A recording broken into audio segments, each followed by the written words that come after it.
Oke, selamat datang semuanya. Coba deh, lupain dulu sebentar soal aplikasi pendidikan canggih atau sekolah-sekolah keren yang high-tech.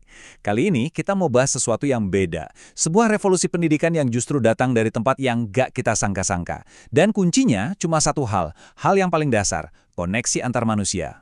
Coba deh, bayangin Anda ini seorang guru fisika. Tugas Anda kan bikin konsep-konsep kayak termodinamika atau gerak parabola itu jadi gampang dimengerti. Udah cukup pusing ya kan? Tapi gimana kalau tantangan terbesarnya bukan itu? Gimana kalau masalah utamanya adalah murid-murid Anda justru nggak ada di kelas? Nah, ini ceritanya jadi beda. Ini udah bukan lagi soal ngajar fisika. Ini soal teka-teki kemanusiaan yang harus dipecahkan sama seorang guru di daerah pedalaman.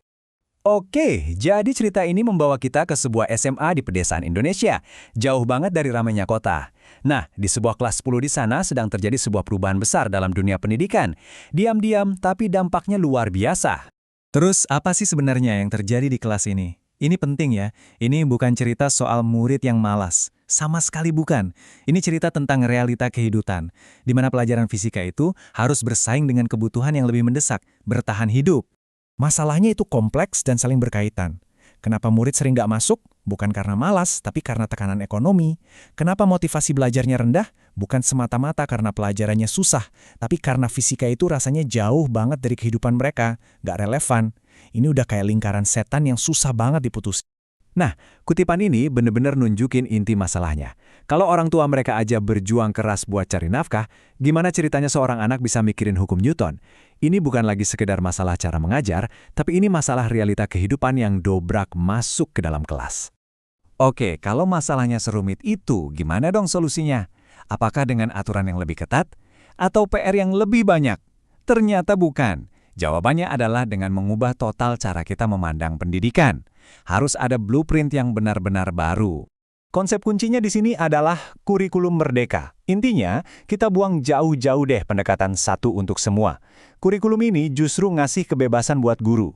Guru jadi kayak desainer pengalaman belajar yang bisa menyesuaikan materi supaya pas dan relevan banget buat murid-muridnya yang punya kebutuhan unik. Nah, ini kemudian dikombinasikan dengan yang namanya pembelajaran mendalam. Tujuannya jadi bergeser total. Fokusnya bukan lagi cuma menghafal rumus, tapi benar-benar paham kenapa rumus itu penting dan gimana cara kerjanya di dunia nyata mereka. Beda banget kan? Perubahannya ini fundamental banget. Dari kurikulum yang kaku, jadi fleksibel. Dari sekedar menghafal, jadi beneran memahami. Dan yang paling penting, peran guru itu berubah.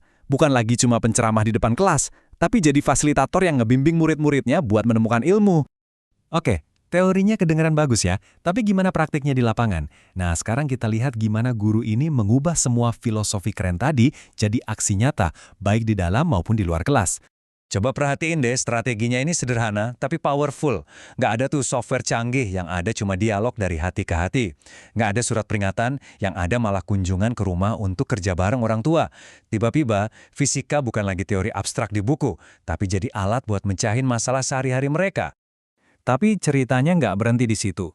Ini lebih dalam lagi. Tujuannya ternyata bukan cuma biar nilai fisika jadi bagus, tapi fisika ini dipakai sebagai alat buat membangun sesuatu yang jauh lebih penting dan tahan lama, yaitu karakter. Ada 3 nilai inti yang jadi fondasinya.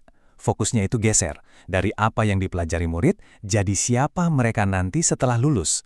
Kelas fisika ini seolah-olah jadi laboratorium untuk melatih cara berpikir kritis, jadi pribadi yang mandiri, dan bisa bekerja sama. Kita ambil satu contoh deh, gotong royong.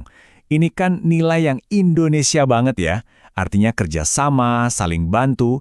Nah, pertanyaannya, gimana caranya ngajarin nilai sepenting ini di pelajaran fisika? Ya lewat cara ini, lewat eksperimen kelompok, lewat proyek bareng-bareng. Tiba-tiba, pelajaran soal rangkaian listrik itu bukan cuma soal fisika, tapi juga jadi pelajaran tentang gimana caranya kerjasama tim. Nah, setelah semua usaha ini, dialog, kunjungan rumah, bikin pelajaran jadi relevan, gimana hasilnya? Apakah semua ini berhasil? Oke, mari kita lihat dampaknya sama-sama. Hasilnya, wah, benar-benar kelihatan. Keterlibatan murid, partisipasi, motivasi, semuanya meroket. Angka-angka di grafik ini bukan cuma data loh ya. Ini bukti nyata adanya transformasi. Dari kelas yang tadinya pasif, jadi sebuah komunitas belajar yang hidup dan aktif. Dan hasilnya itu lebih dari sekedar angka. Kehadiran jadi lebih baik, karena sekarang para siswa pengen datang ke sekolah. Motivasi mereka naik drastis karena akhirnya mereka ngerti, oh ini toh gunanya belajar fisika. Jadi pada akhirnya, ini bukan cuma kemenangan akademis, tapi ini adalah kemenangan kemanusiaan. Dan cerita ini ninggalin kita dengan satu pertanyaan penting. Di tengah kita semua yang berlomba-lomba pakai teknologi canggih buat pendidikan, jangan-jangan kita malah melupakan alat pendidikan yang paling ampuh. Kisah dari sebuah kelas di pedalaman Indonesia ini seolah ngasih tahu kita bahwa mungkin koneksi antar manusia yang tulus itulah teknologi pendidikan paling canggih yang pernah ada.